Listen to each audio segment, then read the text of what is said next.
আসসালামু আলাইকুম এভরিওয়ান। চলুন দেখে আসি ইতিহাসের সাক্ষী পানাম নগরী।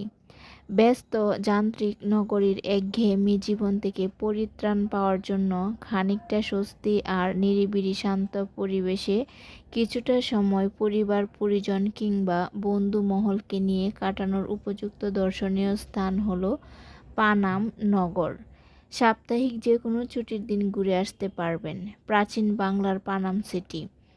ইতিহাস ঐতিহ্য সম্পর্কে যেমন জানতে পারবেন, তেমনি ওই সময়ের দৃষ্টিনন্দন স্থাপত্যশৈল দেখে মুগ্ধ হবেন। চারপাশের অবুঝের আবহে নয়ন জুড়িয়ে যাবে, দূষণমুক্ত পরিবেশ নিঃশ্বাস নিতে পারবেন প্রাণ ভরে। পানাম নগর নারায়ণগঞ্জ জেলার সোনারগাঁওতে অবস্থিত একটি ঐতিহ্যবাহী প্রাচীন শহর। বড়নগর, খাসনগর, পানাম নগর। প্রাচীন সোনারগাঁর এই তিন নগরের মধ্যে পানাম ছিল সবচেয়ে আকর্ষণীয়। এখানে কয়েক শতাব্দী পুরনো অনেক ভবন রয়েছে, যা বাংলার 12 ভূঁইয়াদের ইতিহাসের সাথে সম্পর্কিত। সোনারগাঁর 20 বর্গকিলোমিটার এলাকা জুড়ে এই নগরী গড়ে উঠেছে। পৃথিবীর 100টি ধ্বংসপ্রায় ঐতিহাসিক শহরগুলোর মধ্যে পানাম একটি শহর। পানাম নগরী 1300 শতকে একটি সমৃদ্ধশালী বাণিজ্যিক কেন্দ্র ছিল। বর্তমানে বসতহীন পানাম নগরটি একসময় প্রদীপের আলো ও পিতলের পাত্রের শব্দে জীবন্ত হয়ে থাকত।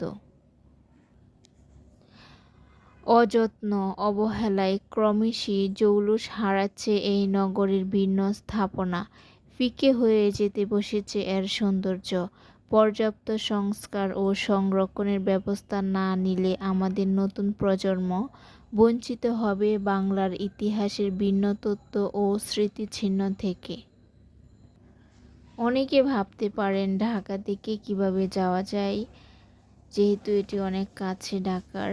তো তাদের জন্য বলছি, গুলিস্তান থেকে মুগরাপাড়া চৌরাস্তা পর্যন্ত বাস আছে।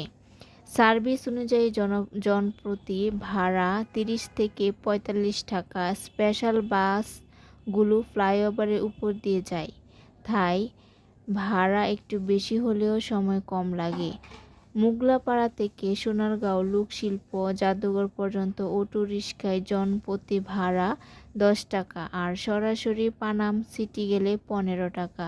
সোনারগাঁও লোক ও কারুশিল্প জাদুঘরে জনপ্রতি টিকিট 20 টাকা এবং পানাম নগরীতে জনপ্রতি 15 টাকা টিকিট কেটে ভিতরে ঢুকতে হবে।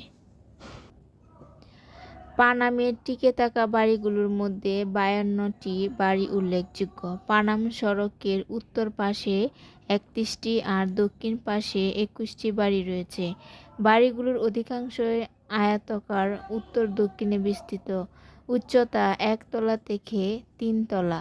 বাড়িগুলোর স্থাপত্য ওই ছাড়াও মুঘল, গ্রিক ও গান্ধারা স্থাপত্যশৈলীর সাথে স্থানীয় কারিগরদের শিল্প কুশলতার অপূর্ব সংমিশ্রণ দেখা যায়।